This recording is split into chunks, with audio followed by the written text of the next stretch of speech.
Welcome to another video. Sa video na ito, since it's a long weekend, nag-decide kami magpunta ng Tagaytay. Since bata kami, madalas na kami nagpupunta ng Tagaytay with its natural backdrop, cool mountain air, and breathtaking panoramic views of Taal Lake and volcano. Tagaytay is a favorite weekend destination for both local and foreign travelers.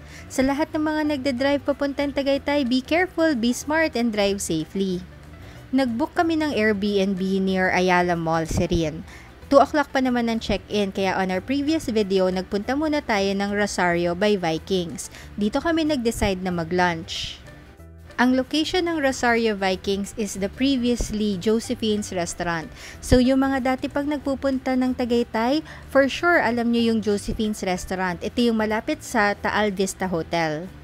And dito sa Rosario's, we treated ourselves with super delicious food. And after a few hours, it's time to check in. 2 p.m. ang check-in natin. Dito tayo magsistay sa Ayala Serene West. O Lola, nasan tayo ngayon? Nandito kami sa 4th floor, 12th floor, dito sa Serene, Tagaytay. Ano ginagawa natin dito? I-stay ng 2 nights and 3 days. Mamasyalan dito kay malamig. Oo. We booked a 2-bedroom condominium dito sa Ayala Serene West. I will link it down below if you want to book din dito. Ito yung dining. Ito ang dining. Naka-set up yan nang dumating kami. Gusto namin. Gusto niyo i-set up natin ulit? Wag na, nakapagod. Ito ang dining. Yan ang sala. May TV. May sofa. May terrace. Overlooking to it's not Taal. Taal Lake. Taal Lake, overlooking. Yung Airbnb na nabook namin is very spacious and it can really fit 4 people. Whether you're looking for adventure, relaxation, or a healthy dose of both, Tagaytay has always something to offer. Tagaytay is known for its mild climate, which is cooler than most parts of the Philippines due to its high altitude. Ito yung kitchen. Yan ang kitchen. Yan ang CR2. Dito ang... Sandahan naman natin yung ilaw. Yan. Dalawa yung banyo niya eh. Isang common bath. Oh, mama, ano to? Ito ang baon niya. Lahat ng baon ni Lola. Kapag nagsa-staycation talaga si Lola, kailangan hindi mawawala ang Lucky Me. Quaker Oats, Milo, tsaka Engbitin, at tsaka yung Skyflakes, spoon and fork. Yan. Meron naman silang rice cooker, microwave, oven, ref. kompleto naman. Ito meron siya. 2-bedroom, bedroom number.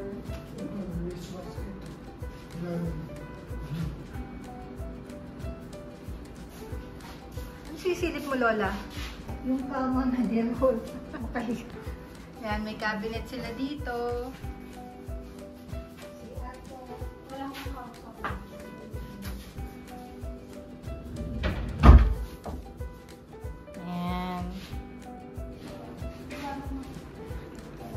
Ito yung isa pang CR sa master's bedroom.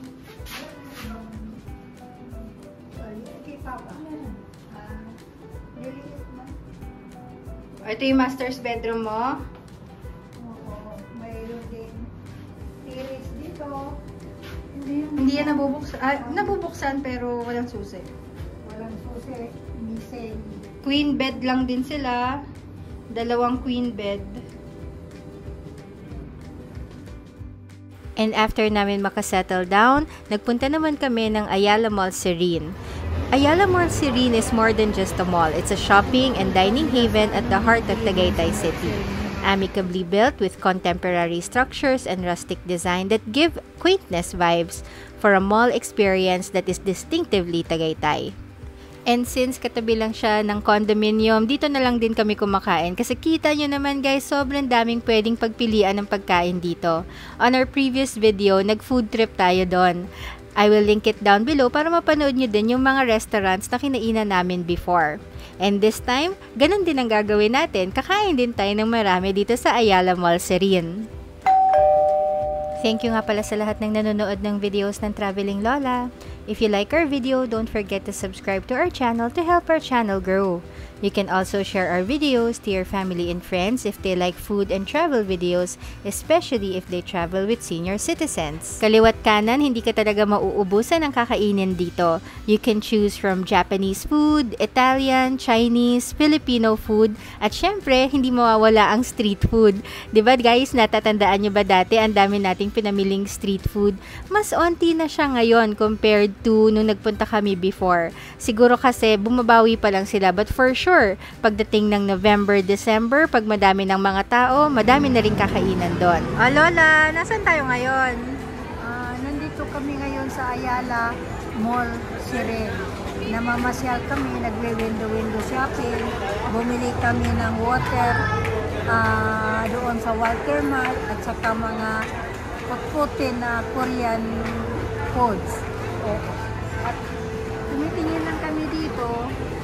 Wala pa masyadong dekorasyon, wala nga silang Halloween dekorasyon ngayon. Unlike last year, nagpunta kami rito, magdi-December yon, maganda ang dekorasyon na area na ito. Ngayon wala pa. Sabi ng guard, sa ano pa daw, baka middle of November, ang magtatayo na daw sila ng Christmas tree. Ginagawa pa daw, ina-assemble. Sabi ng guard. Ewan ko kung nagloloko lang yun. Maganda ba ang Christmas tree nila dito? Last year, nakita ko ang maganda ang dekorasyon ng Christmas tree. Ang haba ng ilang feet, kaya yun halos maabot ng third floor ang ilang Christmas tree light dito. Ngayon wala pa. Nandito lang kami ngayon kasi as a long holiday. So, nagpunta kami dito kay medyo malamig-lamig na. Pagdating ng hapon, baka mamayang gabi, malamig na siguro. Sobra. Okay. Nandoon pa sila, iniintay namin yung papa nila at saka yung anak ko si Hazel. And after a few hours, hindi na namin namalayan, it's already dinner time. Filipino restaurant pa rin talaga ang pinupuntahan namin because Mama and Papa are very familiar with Filipino food. Kadalasan kasi at their age, nahihirapan na sila to acquire different flavors from different cuisines like Korean, Japanese, Mexican, at iba pa. So for dinner, we ordered the squid sisig and the fried pampano. Panahon na naman ng bayaran. Mamimili tayo kung sino ang magbabayad. Pompiang naman ngayon dahil matagal yung kanina. Itong trip na ito, Maiba, di ba? Oh, wala pa. Maiba, di ba?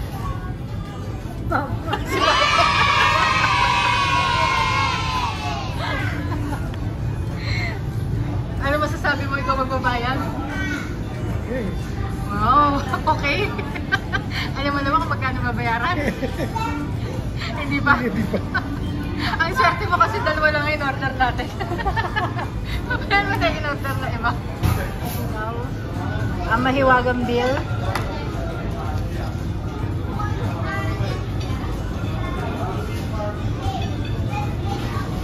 Kita ba? Parang hindi yata. Ano ba?